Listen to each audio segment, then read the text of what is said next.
Assalamu alaikum. Welcome back to this channel Being Physio. Today we are going to see the therapeutic effects of heat and that of cold. And we will also learn how to decide whether to use heat and whether we should prefer to use cold. In technical terminology, heat is called as thermotherapy and cold is known by the term cryotherapy. And before coming to our actual topic, how to decide whether to use heat or cold, let us first see the physiological effects of heat and that of cold on various physiological parameters, and it will become easier for you to decide which modality to prefer. you know we are having various forms of heat and cold available, like at our house. If you will see at our households, cold is available in the form of cold packs which are commercially available. It is also available in the form of ice cubes in refrigerators, and cold is also available in the form of vapor coolant sprays, which are most commonly used in this sports medicine. And heat, if we talk about heat, it is available in the form of heating pads. It is available in the form of hot fermentation. It is also available in the form of infrared rays, etc. And at clinic, heat is available in the form of deep heating modalities. It is also available in the form of some superficial heating modalities like infrared rays, ultraviolet radiation. It is also available in the form of hydrocollateral packs. And if we talk about deep heating modalities at our clinics, heat is available in the form of short wave, and heat is available in the form of this ultrasound. And if we talk about heat, heat has two types of modalities: superficial and deep. Superficial heating modalities, they penetrate up to 1 to 2 centimeter depth of the tissue, and deep heating modalities penetrate up to 5 centimeter, and some books say up to 7 centimeter if we talk about shortwave diathermy. So these are the two forms of this uh, heating modalities available. And let us come to the physiological effects of heat and cold. Now, our first parameter is pain. Pain. Both heat as well as cold decrease the pain. Pain is decreased. Here, cold will also decrease the pain. That is, good analgesia is achieved. Both heat as well as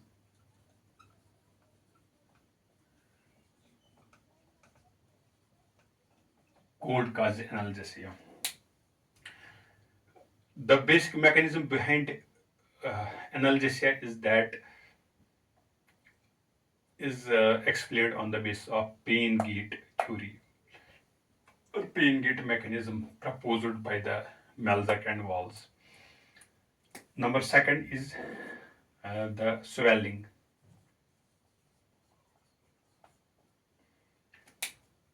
Now heat will increase the swelling. If you will use heat to the injured part, it will increase the swelling. Cold will decrease the swelling.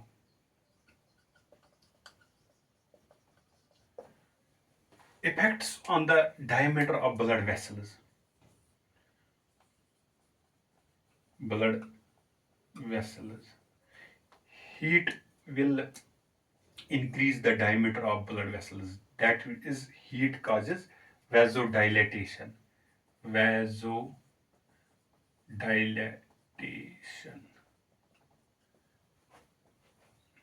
In contrary, cold will cause vasoconstriction.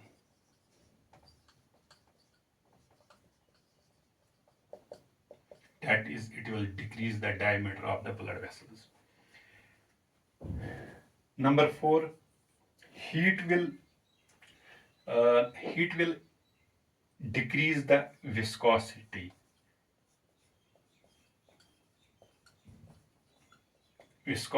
of fluids, body fluids, including those of synovial fluids, and this uh, cold will increase the viscosity. Increase viscosity.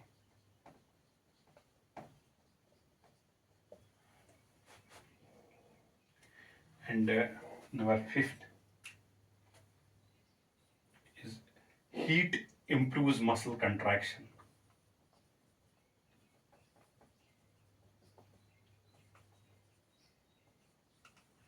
Muscle contraction is improved, muscle stiffness decreases.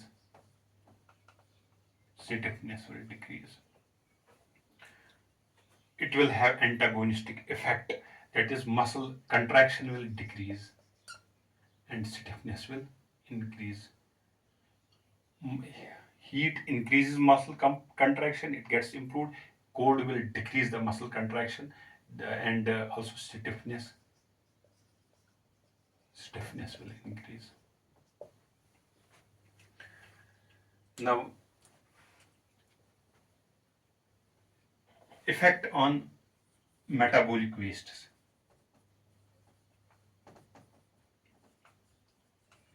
All reactions, whether anabolic or catabolic, they are collectively known as metabolic reactions. And the wastes accumulated during these reactions, these wastes will increase in by using heat, and it will decrease. Metabolic wastes will decrease by the application of this cryotherapy. Number 7 is oxygen consumption.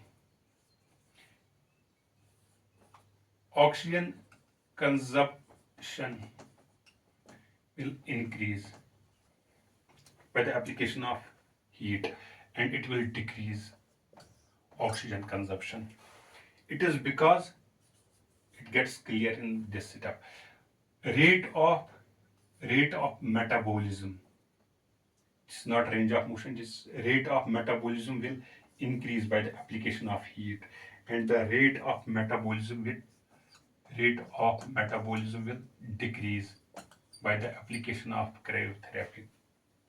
When rate of metabolism will increase, that means metabolic reaction rate of metabolic reactions gets increased. That is, metabolic wastes will get increased. That means oxygen consumption will increase. Likewise, rate of metabolic waste reaction will decrease, oxygen consumption will decrease, metabolic wastes will decrease. These are the some physiological effects of heat and that of cold. Keeping in mind these reactions, these effects, physiological effects, it will guide you whether to use heat or cold. So our next step is there are some generalized rationale which have been proposed for the use of heat and for the use of cold. There are some definitive time frames for the use of heat and for the use of cold. They say use heat for the first 24 hours and use cold for the next 48 hours. In fact, whether to use heat or to use cold, it depends on the uh, stage in the healing process. Generally, cold is preferred in the earlier stages and heat is preferred in the later stages. Every injury is different, and the reaction of the body uh, in every person is different. I mean to say, the rate of healing, it depends on the person to person and from the injury to injury within the same person. So uh, this depends on the healing process in the rate stage of healing process of the injured body part. This can be compared with the fact, let us consider a pipeline, a water pipe in the basement of our house, and suddenly it gets ruptured and lot of water gets accumulated uh, in the basement of the house. Before cleaning up this water, before removing this water, you will try to you will try to stop this leak.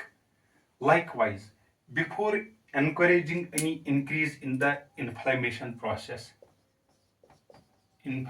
before encouraging any increase in the rate of inflammation, you will first try to decrease the inflammation. This is the basics behind the use of this cold during the earlier stages in the healing process. And still, if you don't know, if you don't decide, if you are not able to decide still whether to use heat or to use cold, ask, introspect yourself while assessing the patient. Introspect and try to find answer to some questions like, is the injured area, is the injured part, body part, is it still warm to touch? Question second is, has the swelling increased over time? Has it increased with time? Number third, is there any limitation in the range of motion? Limitation in the range of motion due to pain. Does pain limit your range of motion? Four. Number four is, has swelling increased? Is swelling increasing with joint motion, joint movement? Number five is, do you still consider the inflammation process to be still going on? Inflammation still going on. And the last point is, and one more point is the injured area still sensitive to light to moderate touch? That is tenderness still present? And the last point is, does the patient feel improved while using this cold? Patient improvement. If the answer to all these questions is no, you can safely use heat. If answer to all these questions is no, use heat. And if the number of yes answers increases, if the number of yes answers increases, and without any fear, use cold. And still, if you are not able to decide whether to use heat or cold, use cold. This is my message. If you cannot decide through all this process, if you are not still able to decide whether to use heat or cold, use cold. This is all um, about this lecture. To get such more lectures like this, do comment and give your feedback and share my videos. Thank you.